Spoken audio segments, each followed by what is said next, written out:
This is the Barbados Today morning news for Friday, September 27th. Thank you for joining us. I am Mary Claire Williams. Our top story, General Manager of the Barbados Water Authority, Keithroy Halliday, has welcomed the decision by the Fair Trading Commission regarding non-payment of compensation to customers.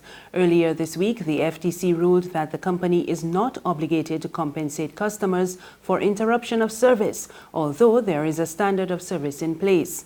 Halliday says he understands the customers' frustration as they continue to face water outages, but he explained that the BWA is still incurring costs. But for the Barbados Water Authority, there is still a minimum type of cost for the provision of service to all consumers. And the way the bill is set out really covers that administrative or that capital cost. So even though there are times that the water supply has not been the best or the most efficient, that capital cost in terms of making sure that that service is always available still has to be covered. And principally, those bills cover that in terms of that minimum amount. The issue of considering discounting or even rebates, these are things that have always been tabled. They've been tabled in the past. They've been looked at in the past. They're still being looked at as we go forward. But what the Barbados Water Authority has been constrained to do is to make sure in terms of delivering on its mandate, we at least, if we can't supply the pipe one, we try to supply it in one way or another. Meanwhile, the BWA says it is working to install more climate resilient systems as Barbados and the rest of the Caribbean continues to face a prolonged drought. Technical advisor to the board, Dr. John Mwanza, says this is necessary as the drought is affecting the supply of water. We may have had droughts previously, which lasted a year or two, and the systems recovered. Now, because of the changes that we are seeing in the climate, these things are changing. So from a long-term perspective, we are actually looking at how we could build resilience in our system so that when we have these prolonged periods, we could still be able to supply water. In other news, President of the Barbados Association of Principals of Public Secondary Schools, Juanita Wade, wants dialogue between the relevant stakeholders before some policies are rolled out. Her comments follow a report that acting principal of the Lodge School, Robin Douglas, had recently instructed male students to shave all facial hair. The principal's decision angered parents of students attending the school who claimed that the rule was unnecessary. In his defense, Douglas told Barbados Today the school's handbook stated that male students are not allowed to wear facial hair, and he was merely enforcing that rule.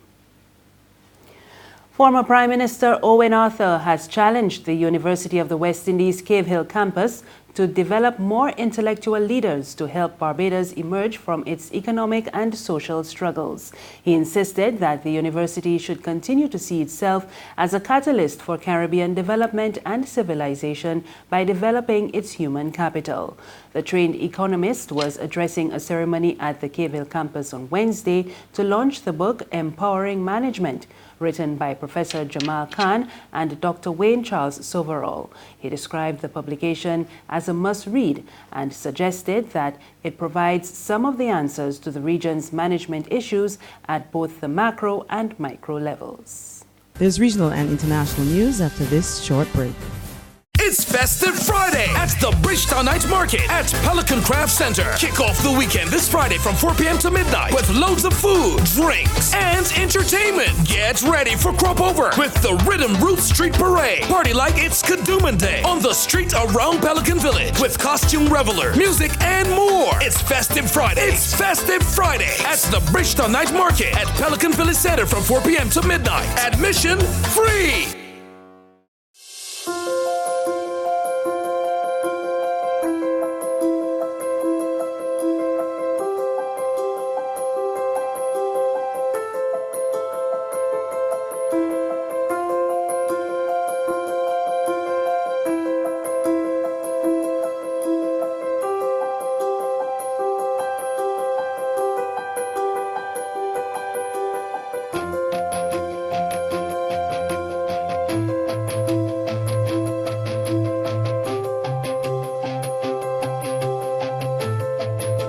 Barbados Today, news you can trust. Thank you for staying with us. In news from the region, Guyana's President David Granger has confirmed that March 2nd, 2020 is the definitive date for general elections. In an address to the nation Wednesday night, Granger said the date was the earliest one for the poll. The choice of words in my broadcast was conditional. Elections will be held on the 2nd of March. That was the advice I received. I did not want to use perhaps more definitive terms because I expected that in accordance with the Constitution we should have to go to Parliament. If the opposition doesn't go to Parliament, well, we will abide by what I said last night. The election will be held on the 2nd of March. That's as definitive as I can get. The president said he has met with the chairman of the Elections Commission, and the commission has a work schedule that has to be designed and approved by the commission itself. And on the international scene, a whistleblower report released on Thursday said U.S. President Donald Trump not only abused his office in attempting to solicit Ukraine's interference in the 2020 elections, but that the White House tried to lock down evidence. We get more in this Reuters report. Raise your right hand. In a high-stakes hearing, Acting Director of National Intelligence Joseph Maguire testified Thursday before Congress about a whistleblower complaint against U.S. President Donald Trump and defended the administration's decision to withhold that complaint from Congress. And until executive privilege is determined and cleared, I did not have the authority to be able to send that forward to the committee. It is the White House that determines that. I cannot determine that as the Director of National Intelligence. But in this case, the White House, the president is the subject of the complaint.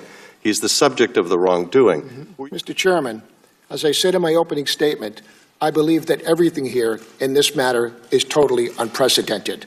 The complaint, which was released publicly Thursday, alleges President Trump used his office to solicit Ukraine's interference in the 2020 election to advance his personal political interests, risking U.S. national security.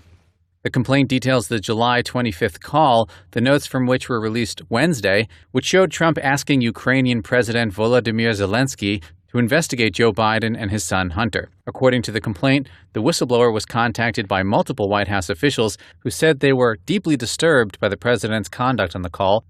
That's news, but for the very latest, you can log on to our website, www.barbadostoday.bb. You can also subscribe to our e-paper, email updates, and like us on Facebook, and sign up for breaking news alerts via WhatsApp. We're also on Izumi Media in bus terminals and Screenplay at supermarkets and gas stations near you. You can also find us on Mix 96.9 FM and Capital Media HD 99.3 FM. I am Mary Claire Williams. Good morning.